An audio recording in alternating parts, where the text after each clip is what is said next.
What the heck? There's a cradle in there. Is that real? No shot.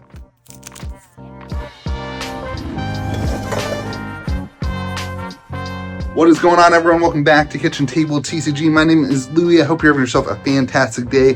One of the saddest parts of owning a local game store is when people leave Magic the Gathering and do not play anymore, and they leave forever. They go buy a house, they sell their collection, and they do whatever they do with the money. But one of the happiest things when you own a local game store is when you get to buy a collection. And today we get to merge those two things with a local who's selling their collection. Now, as you know, one of my favorite parts about the hobby of TCGs is that when you leave the hobby, your stuff is worth value. And that is an amazing part of collecting cards and playing Commander and playing Magic the Gathering, is that when you invest in the hobby of card games, whatever game that is, typically your cards still retain some value when you go to exit the hobby, which is a pretty unique thing to TCGs. And if you're ever looking to sell your collection, you can reach out to me at KitchenTableTCG@gmail.com or hop into the Discord server at KitchenTableTCG.com. I would love to pick up your collection and buy it. Today we have a Magic the Gathering backpack full of decks. All right, when I got this thing, it was literally overflowing with cards. So I had to take a stack of cards out of it. I'm going to give you like a rundown, let you live through me and see kind of what the collection looks like without me going through it. The first time looks like some Commander decks. I have not seen this guy in a very long time. He was a pretty regular at the store a long while ago, but I think he moved away. But he's still a friend of a friend. And there's a dockside there. Unsleeved. There's a lot of unsleeved stuff here. It's going to be interesting to see conditions. Friend of a friend, and he moved away. And again, I think he's trying to buy a house, so he's looking for some money. Look at Teferi's Protection. Looks like a Commander deck there. He used to play Commander. I'm not sure if he got into any other formats, other game stores. 8.5 tails. That might be the Commander for that deck. But lots and lots of cards here. Ooh, Farewell. Looks like he has played recently. So again, not sure where he's been playing or what he's been doing, but when he came to sell his collection, this is what we do. So we're going to process through the whole collection. We buy all cards over 50 cents. Then we do offer a bulk lot for the rest of the cards. There's another dockside. That might be the same dockside, to be honest. Shadowborn Apostle, Domray Chaosbringer. All right, those are the unsleeved cards. Let's take a look and see what he's got in the bag. I'm guessing mostly Commander decks. He was pretty casual. Although, if you have a Magic backpack like this, how casual can you be? Nice little playmat there. I have so many playmats and deck boxes from buying collections. It's unbelievable. Again, like completely overfilling. Tell me if you would store your collection like this, everybody. I know I wouldn't. I like to have everything nice and neat. People who don't use the same deck boxes are crazy to me. Like, how do you use multiple different deck boxes? That's crazy. Here's a Caesar deck. Might be a precon. Might have some upgrades. We'll find out later. What we'll do is we'll unsleeve all the cards eventually. And then we will go through, after we unsleeve them, we'll put them through a card sorter. I'll pull, while I'm unsleeving the cards, I'll pull anything I know is high value so that it doesn't have to go through the card sorter. But anything I don't know that's high value, it'll just kind of go through the card sorter, which will sort it out. Looks like maybe another Commander deck. There's a nice, is that a real Walking Ballista? What is that from? Is that a proxy? It's got to be a proxy, right? Yeah, that's a proxy. All right, so we're going to have some proxies in here. Interesting. Overgrown Tomb, that's a proxy. At least they're proxies that are identifiable. We'll pull all those out before it goes to the card sorter. Looks like somebody, Phyrexian Tower, just sitting there. Looks like somebody unsleeved a lot of the cards in this deck. So maybe he was going through the value. I'm guessing that was the Commander. Mazric, Crawl of Death Priest. One of the things I like to do a lot of the times is I'll actually keep one of the Commander decks and I'll play it. I'll give it one last run through. This looks like a lot of proxies here. Shieldred, Ulamog, Verdant Catacombs, Ancient Tomb. Interesting. So anytime I see proxies in collections, it means that I'm going to have to check all the high-end cards, which is something we usually do anyway. But when I see proxies, it's just like a telltale sign. Hey, this person was willing to proxy, so let's make sure we're extra diligent on looking through the cards. Uro. Here we go. An Uro deck. Fun. So again, looks like lots of Commander decks. Scalding Tarns there. Again, I try to say this in all the videos. A lot of the YouTubers just focus on buying reserved lists and buying high-end stuff. We buy any cards over 50 cents. The idea being there that we burn through a lot of cards. TCG Player, we are actively selling on TCG Player. If you're ever looking for singles, you can go to KitchenTableTCG.com. Our TCG Player stuff is all there as well. Mothman, again, this might just be a pre-con. Ooh, those are pretty sleeves. Looks like lots of Commander decks here, which is good. There's going to be a lot of Commander staples. This looks like an upgraded pre-con, which is always good. Love that Crucible Worlds. So yeah, lots of fun stuff. I didn't realize how many decks are. Holy moly. It looks like it's just going to be lots of Commander decks. I'll tell you what we'll do is we'll go through the rest of the box and see, or the rest of the bag, and see if there's anything that isn't Commander. Because this kind of seems like it might get boring. There's a cryptic deck. Is this really cryptic? One cryptic card. What the hell? There's some cryptic in there. If you know, you know. But then there's also some not cryptic.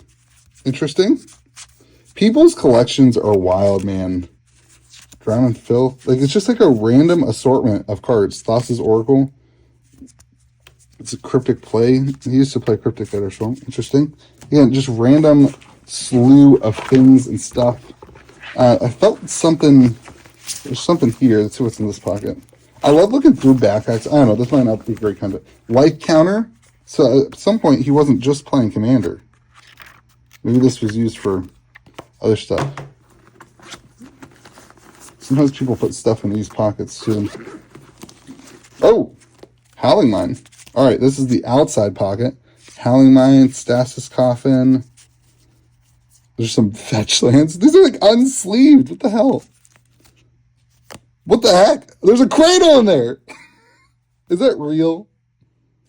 No shot.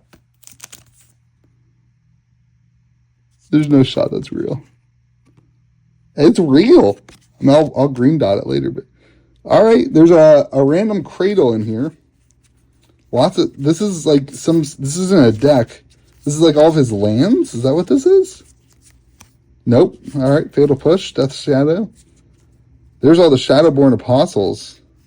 Maybe this was like his pile of cards he was working on. What the hell? This is a Bayou. Is that real? Looks real. Crazy. Holy moly. All right, I'm glad we opened that pocket. That's crazy. Damn. Damn, everybody. I'm glad we opened that pocket. Just sitting unsleeved. A Bayou. Urza Saga.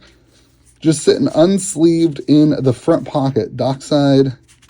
Wild. Absolutely wild. Okay. Well, that was the front pocket. What I'll do is I'll start going through this. I guess we should go through other pockets on camera because that was wild. Are there other pockets? This backpack's insane. There's a laptop pocket. Is there a laptop in here? No laptop.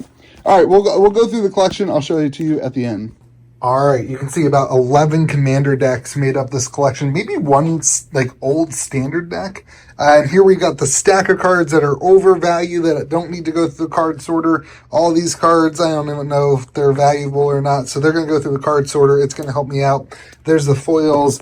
And we did have the Sliver Queen. There was a Sliver Commander deck. Pretty fun. Sliver Queen was real. Gaia's Cradle was real. And the Bayou that was just thrown in there was also real. So those are the big heavy hitters from the collection. And we'll just thumb through here for you. Urza Sagas, lots of Shocklands, Commander Staples, Rhystic Studies, Fetches. Good collection here, good chunk of value. There's stuff from the Sliver deck, Sliver Overlord, really good condition Strip Mine, Ancient Tombs, all sorts of good stuff.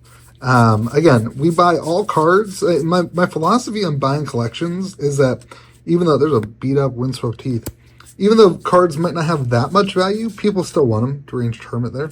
People still want them for Commander decks. And the more inventory you have on TCG Player, the more sales you get. The more, wider width of sales you get. Some of those cards that might be, a little bit out of touch, people still end up buying.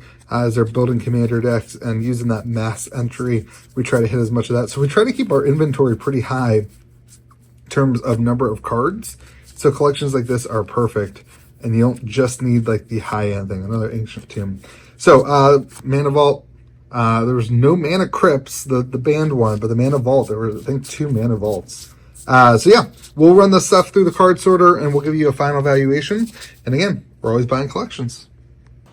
For those of you who do not know our process, this is the second side of the process. We have organized all the cards by condition, and now we're running them through the Sort Swift app and the Ricoche B8170. Works really well.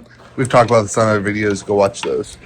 Alrighty, everybody, what is up? So the total of that collection ended up being just under $6,000. We'll probably end up paying somewhere between $3,000 and $4,000 for it at the end of the day. I like to take something from every collection and keep. I'm going to keep the backpack. I think it's pretty sweet. And then I needed a Mana Vault because Mana Crypt got banned. My zombie deck still has a Mana Crypt in it, so I'm taking that Mana Vault. There's also a really cool altered Bojuku Bog that's already in my commander deck that I need to add. I'll throw a photo up of it here. But I want to talk to you when you are buying or when you are selling stuff. You're going to feel on this channel, why do I share these videos? The reason that I share these videos is because the most important thing when you have a business like this is the consistency of getting cards in. This is a big thing that a lot of the gold wizards do. They break down commander decks. They break down, right now everyone's breaking down Foundations, Jumpstart. For me, this is the way that I get more cards traded in by doing videos. It works as like advertising. And so whenever you decide, should I sell a collection or should I start selling singles, I really think that your initial inventory of cards comes from you as a collector or somebody who plays the game, but you have to figure out what's going to be next if you're going to take the time to learn how to sell cards and to go through the process of setting up a TCG Player store or an eBay store. If you're going to go down the rabbit hole, you have to have an end goal of like, okay, this is how I'm going to start getting and acquiring product to sell long term. And that's the biggest question when people ask Louis, should I sell my collection myself or should I sell it to you? In my opinion, that's the thing that you have to ask. If you don't want to do the work in a year to be selling your collection, you don't want to still be, slinging singles every night, your best bet is to sell to somebody like me. You can reach out to me at KitchenTableTCG@gmail.com. You're going to get less money, but you're going to get all of it up front. You're going to do pretty much no work, and in a week, you can probably have your money.